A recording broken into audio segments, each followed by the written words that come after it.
Alright guys, welcome back to F1 News. One of the biggest stories of the season so far potentially emerging at Red Bull Racing. Toto Wolff is leaving the door open to Max Verstappen to join Mercedes at some point in the near future, but that will depend on whether Max decides to leave Red Bull Racing. There are a couple of scenarios where that becomes viable, especially if these reports today are true, that Verstappen and his clan are not so keen on Christian Horner's leadership at Red Bull. They apparently are suggesting to Red Bull management, hey, I'm going to leave if you don't get rid of Christian Horner, or at least curtail his powers to a great extent. That makes things, again, very political at Red Bull Racing if the team effectively may have to choose in this ultimatum between either keeping Max Verstappen or keeping the man who's led their team to this point over the last couple of decades. What happens next? Very much interested in your thoughts in the comments. Hit the like button if you enjoy. Subscribe if you're new as always. I'd greatly appreciate it. This could well be a big one. Starting here, these are the testing dates for 2026. January 26th, the season on some level gets underway. But this will be a no media session, as we have seen before, like back in 2014 and stuff, when they will do these practice sessions, but they will testing days, but there will be no media in attendance. There will just be people at the side of the track with their cameras trying to catch a glimpse of what's happening.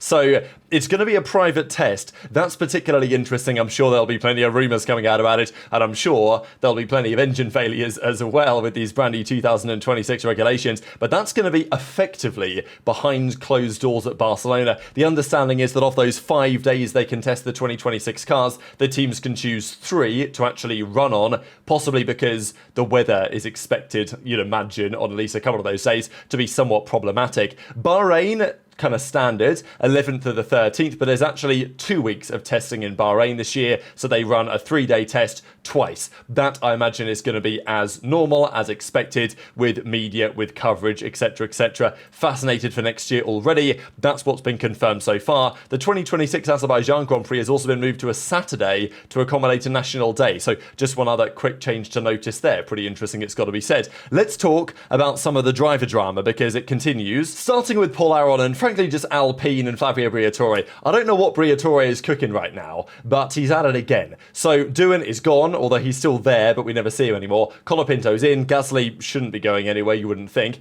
There was a recent rumour that Fernando Alonso was being linked back to the team.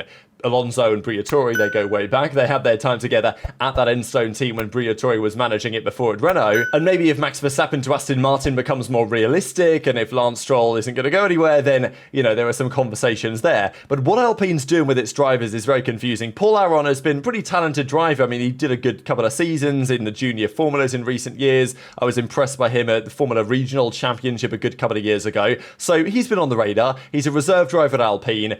Probably not getting a chance the way the things stand. So he's actually getting loans to Sauber for an FP1 session potentially coming soon. And then apparently the other way, we might be looking at Valtteri Bottas. So I don't know what's going on in the mind of Briatore, but apparently Bottas is now getting linked to Alpine. He's now on their radar, as it were. We think Bottas to Cadillac is a realistic possibility. The rumour over the last few days was that Bottas to Cadillac is now their number one option over Sergio Perez. Does that mean they're going to sign the contract? Not necessarily, but it's likely that Bottas would take that drive if it was available, and it seems to be that they're offering it up to him probably on some level. But if you're Bottas and you have the option to go to an Alpine, whatever the hell that looks like, I simply don't know. There are rumours that Perez was potentially getting linked there. We've got talks that Alonso is getting linked there. We've got Bottas being linked there. This is clearly Briatore cooking up something. I'm sure that he has his ideas on what he actually wants to do,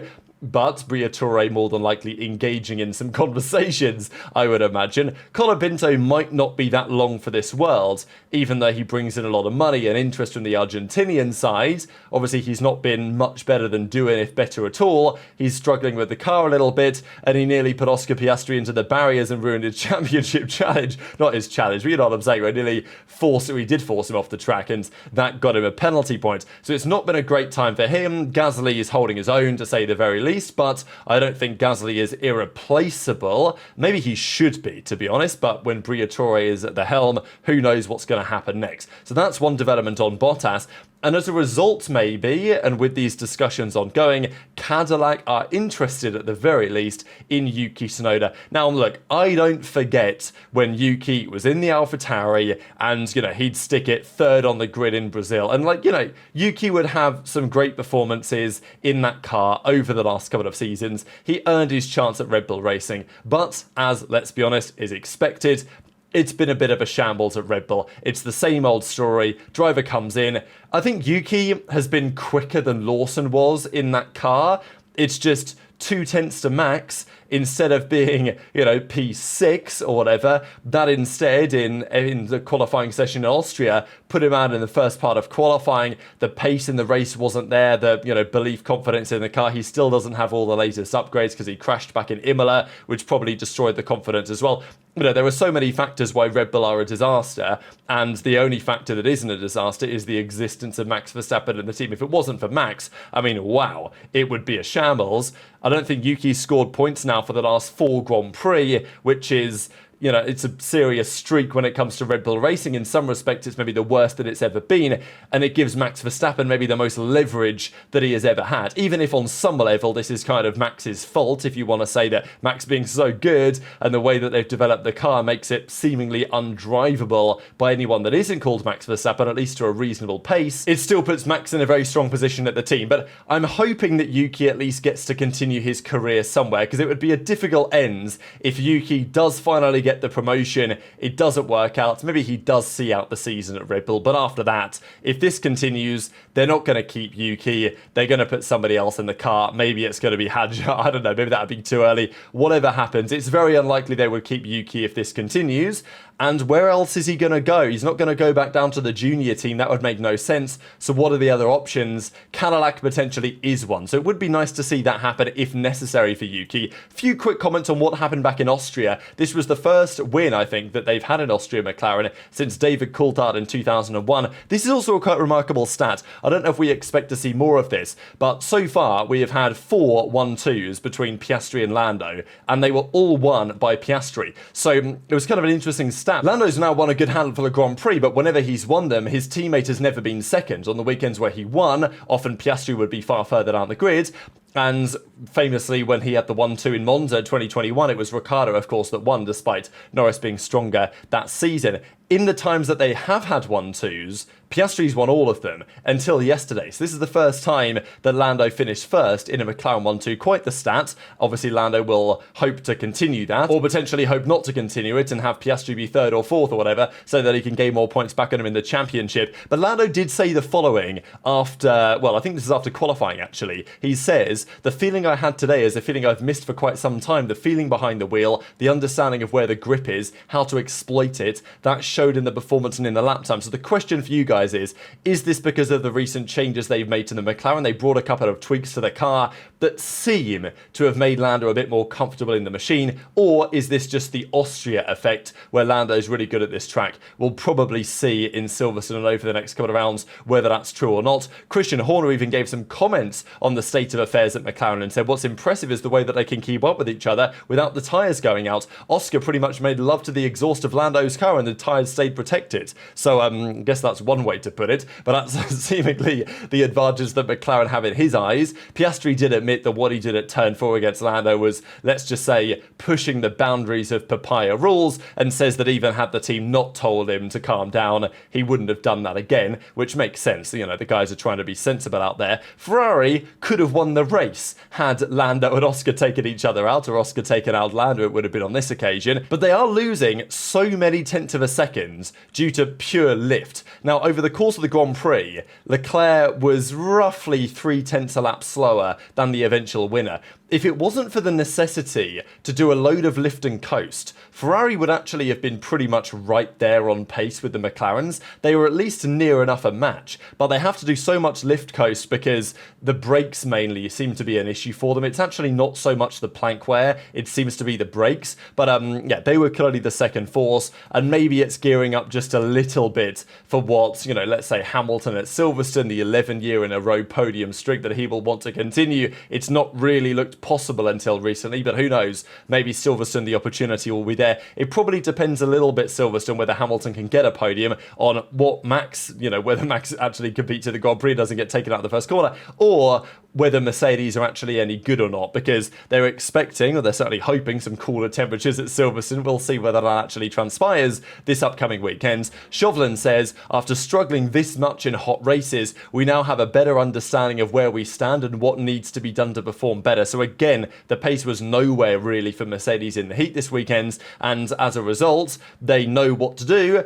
Doing it, of course, is a very different story indeed. Quickly on Ferrari, Fred Vasseur returns at Silverstone. Of course, he was out on Sunday due to personal reasons. It was Jerome D'Ambrosio that stepped in his place. But also to note that Benedetto Vigna will be there in Silverstone for the Grand Prix. Now, he's one of the top guys, and it's pretty interesting that he'll be there. He's not been in the paddock for a little while. It feels like Ferrari maybe are looking at Silverstone as a pretty critical weekend for them in terms of whether Fred Vasseur keeps his job or not. It's interesting that Vasseur has been defended from the majority of angles. Only the team internally haven't defended him. Hamilton is keen for Vasseur to stay. Leclerc is keen for Vasseur to stay. Even Toto's keen for Vasseur to stay and says, Fred is one of the best team principals I know. If I weren't here, I would choose Fred. I mean, that's big praise, right? Like, that's big praise for Toto to say that if Fred was fired from Ferrari, he would hire him at Mercedes if Toto was to decide to retire. So, that's very interesting. You just need to trust him. He's fully aware that in Italy, it's like managing the national football team. The media are always watching you. Is that going to do anything to allay some of the criticism? Maybe not, but it is big words, it's got to be said, from Toto. Hamilton was pretty happy with the progress that Ferrari made as well. Huge thanks to the guys back at the factory. The upgrade wasn't much on paper, but it seemed to have a pretty big influence on the performance. He also commented on Leclerc's driving style and says he drives a car that's so oversteery and manages to slide the rear of the car without, let's say, degrading the tyres massively, whereas when Hamilton tries the same thing, it's a bit of an issue for him. So he's trying to work on improving that and, let's say, getting his race pace up to where it was over the last couple of seasons, because Leclerc right now has been the stronger in both parts, and, well, Hamilton will want to change that in Silverstone if he wants to get back on the podium. He did also mention, though, Lewis, that he would really like Ferrari to focus on next year, saying, I know Mercedes are focused on next year, so can we do that as well, please? But let's talk about his former team and George Russell's current team, that being Mercedes. This is pretty funny. It was a picture that Hamilton took just before the Austrian Grand Prix of George. So he gets George, he puts the camera up. I'll just play the video. It's only another 10 seconds or so. So yeah, Hamilton was having a chat. He picks up the camera, he takes a little photo, and this is what that photo actually looked like at the end of the day. Put it on Twitter yesterday to about 70-odd thousand likes. But things are getting particularly interesting at Mercedes, starting really with the Max Verstappen conversation. The Max drama continues. Toto Wolff continues to deny that he's making any changes, but then continues to deny that Max Verstappen is not at least having conversations with him and his team. So it's a very interesting dynamic right now where Toto refuses to shut down the possibility, and if he would not be probably doing his job correctly if he did, but also he is putting some pressure on his own drivers. Even Antonelli potentially is feeling the pressure a little bit now because he recognises that, well, George is doing so well. Yeah, I look like I'm going to be the man for the future, and probably that is still true, but there is a world in which Russell and Verstappen, I don't think that's ever going to happen, but if it did, I would love it because it would be fireworks week in, week out. Russell and Verstappen would potentially be the strongest driver lineup on the grid. I think you'd have to argue that on recent evidence. And if, that was the case, it would give Mercedes an excellent chance of winning the Constructors, whatever car they put together next year. But maybe it's not required, and maybe it's too good to be true, as it were. And the risk of bringing Verstappen in is somewhat substantial, depending on the way that you look at it. And obviously, kicking Russell out for Max is also an option, but it's very difficult to justify that with the way that he's currently performing. But Toto refuses to shut it down, and Max refuses to shut down the possibility either. He doesn't say, oh no, I'm definitely staying at Red Bull. Actually, what Max is saying is, the contract, and that's it, that's all he says. So, and De Telegraph Toto says that around about the summer break, that's when Mercedes' lineup is going to become particularly clear. Now, we've got a couple of developments today, and very interesting ones at that. So Mercedes are still looking at where Max might be available. I think what Toto effectively implied on the weekends is that he wants to know where Max may be available over the next couple of seasons, and that may determine what type of contract they sign with George. I'm not expecting George to get like some mega 3-year extension, right? It's more than likely it'll be a shorter term deal, I'd imagine, than that. But AMUS and Michael Schmidt, very, let's say, highly regarded in the Formula One journalism space, come out with a rather fascinating article today describing what is currently being on. The article is titled, "Will Horner's Power Be Curtailed?" So let me just kind of break this down as it stands. There is a chance that Max can leave Red Bull. There are a couple of versions of the scenario where that could potentially happen. Max is sick of hearing the Mercedes question, understandably so. Toto says that, everything's going according to plan. Contract negotiations aren't conducted as public town hall meetings. Fair enough. But if Max is going to join Mercedes, or if that becomes a realistic option, then of course he has to leave Red Bull Racing, and that is the first point of call. Max has said a couple of very interesting things about this recently. One comment that Max made over the last few days is, "I decide my own future," effectively, which of course is true, but the feeling is that Max is confident that he could get out of the Red Bull contract if he wanted to. Thought this was interesting as well. Andrea Kimi Antonelli being somewhat under pressure, Helmut Marko of Red Bull said, anyone looks bad against Max, Verstappen would be too early for Antonelli in his second year, which is probably true. I mean, even Russell, as well of a job as he has done, as good of a job as he has done, he's making Antonelli look pretty rough around the edges this season, which on some level he probably is, but I also think that's a factor of Russell just being very good. So, Max has a couple of options. Option one is an exit clause. The exit clause supposedly is whether Max is lower than third in the Drivers' Championship. Currently, he is third, and George is only 9 points further behind. So over the next couple of rounds at the end of July, if Russell overturns that gap to Max, if Max has a couple of difficult weekends, this is also, I think, one of the reasons why he didn't seem too mad about getting kicked out of the race in Austria, is because I think Max kind of knows this. He knows he's not going to win the championship. If he ends up fourth in the championship at the end of July, he has a very clean exit from Red Bull Racing. He can simply activate the contract clause and leave the team. If not, things get a little bit messier. But reportedly, paddock radio reports suggest that the Verstappen clan is working on a second solution. In principle, the world champion would like to stay with the brand that paved his way to F1 and for which he is now in his 11th year. In the future, though, apparently under one condition: the team must reposition itself strategically. That is said to include the demands that team boss Christian Horner either be replaced or have his powers curtailed. Horner currently holds all the reins at Red Bull. He's head of the racing team, the tech division, the engine development and the marketing. The top positions at Red Bull would be distributed among many other individuals, following the example of McLaren. That's what apparently the Verstappen clan wants, and I'm sure that Jos is involved in these discussions as well. Now, getting rid of Horner is not easy. The Yavidya family, apparently, though, is no longer completely opposed to this type of restructuring. The sporting downturn has made everybody nervous. They know that the racing team is worth only half as much without Max Verstappen. This is evident in the second driver. One can also calculate that Max has more confidence in Mercedes engine for the new power unit regulations.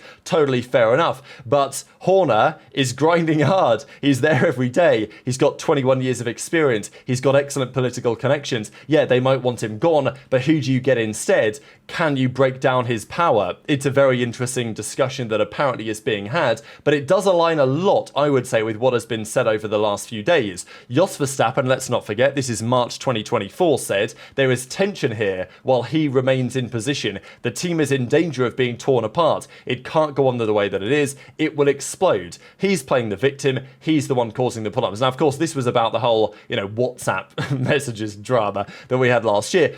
But there was obviously more to it than that, and Jos Verstappen was very convinced that while Horner remains in power, this team is only going to go one way, and, well, we have, to be fair, seen that over the last year or so. I also think it's telling what Horner had to say in Austria about the Max situation, because obviously also speculation on Max and Mercedes, and Horner said, we don't pay much attention to it, it's gossip, we know very much where we stand with Max, where contractually we stand with Max. And I think that says quite a lot, that Horner is sitting there saying, well, look, I've got a contract to be in my role. If the Verstappens want me gone, then I know where I stand. I've got a contract with Max to drive for my team, and as long as he's third in the championship, that will stay true. But if Max Verstappen, especially, but also Jos and his team, goes to Nvidia, the owners, and says, look, I'm going to leave if you don't, at the very least, replace Christian Horner in some of his roles with somebody else. What does that look like, right? You know, if that happens, maybe Max is happier that Red Bull could have a good future.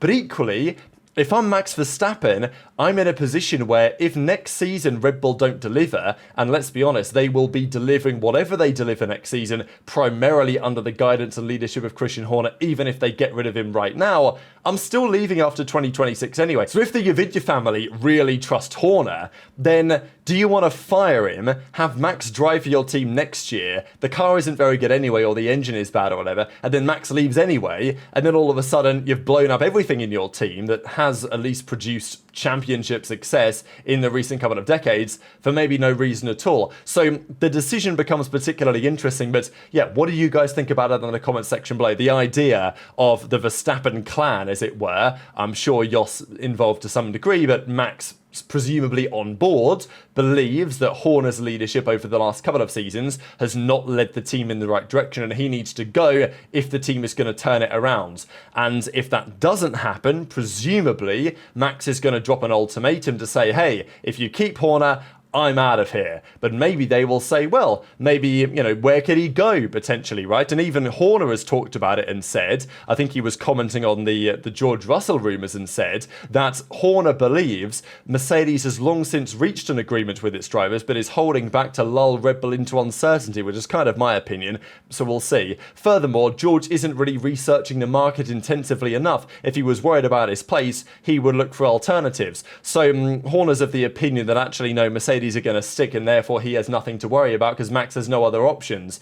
But, you know, there's always going to be options for Max. It just might have to be Aston Martin. Maybe he doesn't want to do that. So again, it's Red Bull Racing, fascinating political drama behind the scenes. They simply just go hand in hand at this point. So very much intrigued to your thoughts, as always, in the comment section below. Hit the like button if you enjoyed, subscribe if you're new, take care, and I'll see you next time.